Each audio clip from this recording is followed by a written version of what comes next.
Bonjour, bienvenue à vos 10 minutes juridiques par le cabinet avocat Lando Associés. Pour VK, on va parler de régularisation de permis de construire ou d'aménager dans quelques secondes, mais tout de suite les brefs de la semaine, avec 2 décrets sur l'égalité femmes-hommes dans la fonction publique hospitalière, les écarts de rémunération, et un décret sur la juridiction disciplinaire pour certains types de personnel.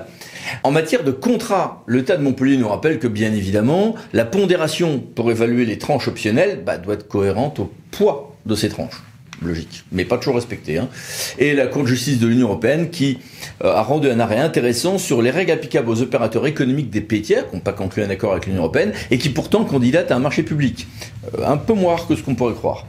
En matière de cimetière, le Conseil constitutionnel a tranché. Il n'est pas constitutionnel que les communes puissent, sans prévenir les ayants droit, procéder à la crémation des restes des défunts à l'expiration du délai de sépulture. Il y a une non-conformité totale, mais un effet différé et quelques réserves transitoires en attendant. Le PUCA, donc ça dépend du ministère de la Transition écologique, a fait une brochure gratuite intéressante sur l'aménagement face aux limites planétaires. C'est en téléchargement, voici le lien.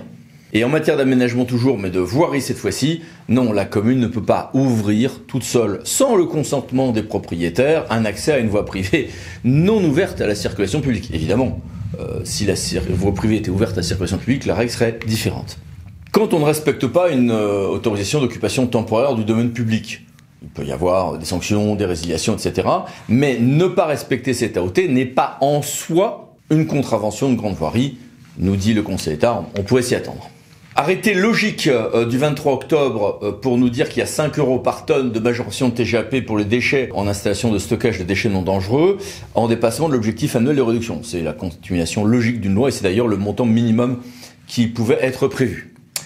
Et le Conseil d'État a dit que le principe de précaution, c'est que selon l'état de connaissances que l'on a en matière technique et scientifique, on va avoir le principe de précaution ou de prévention qui s'applique. Le principe de précaution qui s'applique quand on est vraiment un peu dans le brouillard pour ce qui est de l'appréciation de la dangerosité de telle ou telle chose, ne va pas s'apprécier à l'aune d'études postérieures de l'acte arrêté. Bah oui, parce qu'en recours pour excès de pouvoir, on juge toujours un acte à la date de son adoption, donc les études postérieures, on ne va pas le prendre en compte.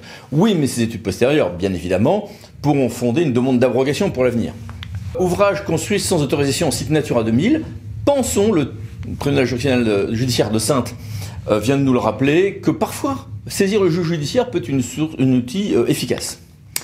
Un arrêté a été pris pour, là aussi c'est un toilettage, pour mettre à jour les factures de distribution d'eau et de collecte de traitement des eaux usées, conséquence de la réforme qui a lieu sur la nomenclature des financements et des ponctions financières à l'agence de l'eau. Et les mini-brèves, que voici. Et que voilà. Mais passons à notre grand dossier, les régularisations d'un permis de construire ou d'aménager, en 10 questions.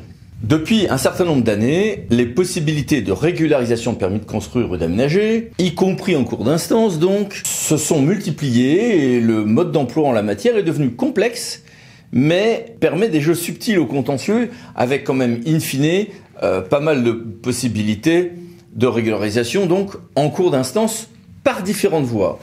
Et des décisions récentes ont encore affiné ce mode d'emploi. J'ai donc voulu interroger Nicolas Polubosco et Estelle Poiré. Bonjour à tous les deux. Bonjour Eric. Première question pour toi Nicolas. Les régularisations de permis de construire ou d'aménager sont dotées désormais d'un mode d'emploi assoupli et qui a beaucoup évolué ces dernières années, c'est ça? Oui, d'abord, ce sont des nouvelles dispositions dans le Code de l'urbanisme, notamment l'article L600-5-1 du Code de l'urbanisme qui permet au juge, quand il estime qu'une autorisation d'urbanisme est entachée d'une illégalité, le juge peut, au lieu d'annuler l'autorisation, surseoir à statuer et donner un délai au pétitionnaire pour qu'il demande et obtienne une autorisation modificative qui régularisera l'illégalité qui a été décelée par le juge. Est-ce que ça s'applique à toutes les illégalités ? Alors, ça s'applique potentiellement à toutes les illégalités et le Conseil d'État a fait preuve d'ailleurs d'une certaine souplesse dans l'utilisation de ce mécanisme de régularisation. La mairie ou l'intercommunalité sera-t-elle tenue de faire droit à une telle demande de régularisation ? Elle est tenue d'y faire droit si la modification apportée au projet pour régulariser le projet initial est permise par la règle d'urbanisme, notamment le PLU bien sûr. Quelles sont les modalités de mise en œuvre du sursis à statuer ? Alors, en pratique, lorsque saisi d'une requête en annulation dirigée contre une autorisation d'urbanisme, le juge estime que certains moyens sont susceptibles d'être fondés, qu'ils pourraient donc conduire à une annulation du permis de construire, mais qu'ils sont régularisables, il doit inviter en amont de l'audience les parties à présenter leurs observations écrites sur la possibilité de prononcer un sursis à statuer, ce qui conduira à octroyer un délai au pétitionnaire pour qu'il régularise son projet par la délivrance d'un permis de construire modificatif. Dans ce cadre, les parties peuvent, dans le délai imparti par le juge, en général c'est une dizaine de jours, tenter de s'opposer à la mise en œuvre de cette mesure. Pour le requérant, il s'agira de soulever que les moyens qui sont invoqués comme susceptibles d'être régularisés en réalité ne le sont pas et doivent conduire à une annulation pure et simple du permis de construire. Et pour le défendeur, il pourrait tenter de s'opposer à la mise en œuvre de cette mesure, puisque ça fait perdre du temps, ça éviterait de passer par la case permis de construire modificatif. Mais dans la plupart du temps, lorsque le juge propose un sursis à statuer, il est mis en œuvre. Et que se passe-t-il après le jugement prononçant un tel sursis à statuer? Le jugement, il va fixer un délai qui peut varier en fonction de la complexité du projet, entre 3, 6 mois, parfois 8 mois, permettant au pétitionnaire d'obtenir un permis de construire modificatif venant régulariser les vices. Attention, il faut faire attention, il faut produire ce permis de construire modificatif dans ce délai. À défaut, le juge pourrait annuler le permis de construire initial. Si un PCM est délivré, il appartiendra au pétitionnaire de le produire dans le cadre de l'instance et, dans ce cas, un nouveau débat contradictoire va s'ouvrir. Le juge va vérifier que le permis de construire modificatif a bien régularisé le permis de construire initial et le requérant va tenter de démontrer déjà que ce permis de construire modificatif, il est affecté de vices propres et il va tenter de démontrer que ce permis de construire modificatif n'est pas venu régulariser le permis de construire initial. En d'autres termes, à ce stade de la procédure, le débat ne porte que sur le permis de construire modificatif et non plus sur les moyens qui ont été écartés par le juge dans le jugement avant dire droit. Et ce jugement avant dire droit peut-il être lui-même attaqué? Oui, un appel peut être formé dans le délai de 2 mois par le requérant de première instance à l'encontre du premier jugement prononçant le sursis à statuer. C'est là que c'est très intéressant parce qu'on va avoir un appel effectué contre le jugement prononçant le sursis à statuer, mais la première instance est toujours en cours puisque elle est mise en suspens dans l'attente qu'un permis de construire modificatif soit obtenu et produit au débat. Et c'est là toute la subtilité. Il faut faire très attention parce que faire un appel contre le jugement prononçant le sursis à statuer ne suffit pas. Il faudra également, une fois le jugement définitif rendu de première instance, faire un appel contre ce jugement. À défaut, l'appel dirigé contre le seul jugement avant dire droit devient sans objet. Mais le juge peut aussi décider d'une annulation partielle et non pas d'un sursis à statuer en attendant régularisation, n'est-ce pas? Oui, cet outil il est très intéressant.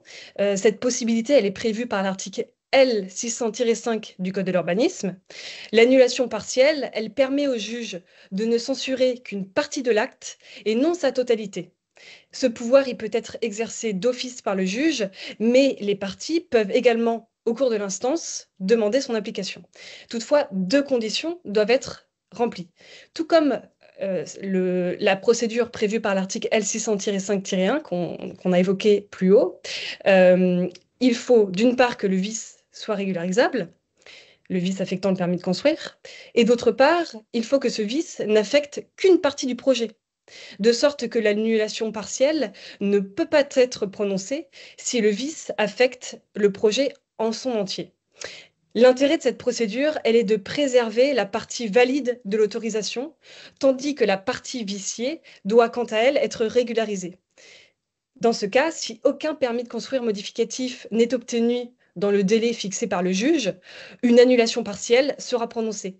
Mais l'intérêt pour le pétitionnaire, c'est que si on a un projet, par exemple, imaginons un projet de surélévation d'une maison et un projet de préau, un permis de construire qui porte sur ces deux constructions, imaginons le préau est mis en suspens, eh bien, la question portant sur la surélévation le projet ne sera pas remis en cause sur cette question-là, et le permis de construire demeure valide sur cette partie du projet.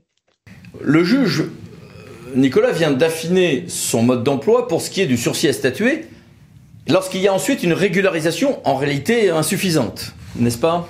Alors, qui tranche une question importante que les praticiens pouvaient se poser, c'est de savoir si le juge qui a sursis à statuer et à qui on a transmis une autorisation modificative, si le juge estime que cette régularisation est insuffisante, enfin qu'il n'y a pas eu de régularisation en fait, est-ce que le juge peut à nouveau surseoir à statuer pour donner une deuxième chance au pétitionnaire de régulariser son projet? Et à cette question, le Conseil d'État a répondu non, en disant que si le juge estime que l'autorisation modificative n'a pas régularisé le projet, il devra annuler l'autorisation initiale délivrée. En revanche, et c'est toute la subtilité de cet arrêt du Conseil d'État, le Conseil d'État a précisé que si la deuxième autorisation apportée, c'est-à-dire le permis modificatif qui est versé au débat, si celui-ci est entaché d'une illégalité qui peut être régularisée, là le juge peut à nouveau surseoir à statuer pour permettre au pétitionnaire de demander finalement une troisième autorisation qui régularisera pas l'autorisation initiale, mais l'autorisation numéro 2 qui a été délivrée. Allez, un petit conseil pour la route, Nicolas? Le conseil, c'est quand même de veiller à ce que l'autorisation soit la plus légale possible dès le début pour éviter comme ça que les procédures durent dans le temps et qu'on ait des tentatives de régularisation en cours de procédure, ce qui est toujours beaucoup plus difficile à manier pour l'exécution des projets. Et revenons à toi, Estelle, également, pour un conseil pratique? Alors, ils sont au nombre de 2. Je conseillerais, dans le cadre d'une instance, de toujours soulever dans les écritures en défense une demande de régularisation sur le fondement des articles L600-5-1 et L600-5 du Code de l'urbanisme, comme nous l'avons évoqué, parce que même si le juge peut se saisir d'office de ces mesures de régularisation, ce serait dommage qu'il oublie de le faire et cela conduise à une annulation automatique du permis de construire. Donc autant bien glisser dans ses écritures cette possibilité de régularisation, comme ça le juge n'oubliera pas. Mon deuxième conseil serait d'anticiper les vices affectant le projet. Et si, au cours de l'instance, certains moyens soulevés semblent fondés, si vous êtes pétitionnaire, je vous invite à déposer un permis de construire modificatif en cours d'instance, venant régulariser le point fragile, ce qui évitera au juge d'avoir un sursis à statuer, et ça fera perdre du temps à l'instance. Merci à tous les deux, au revoir. Merci, au revoir Eric. Et merci à vous. À bientôt pour une nouvelle vidéo, les 10 minutes juridiques, parlant d'associés pour VK. Pensez à vous abonner. Merci, au revoir.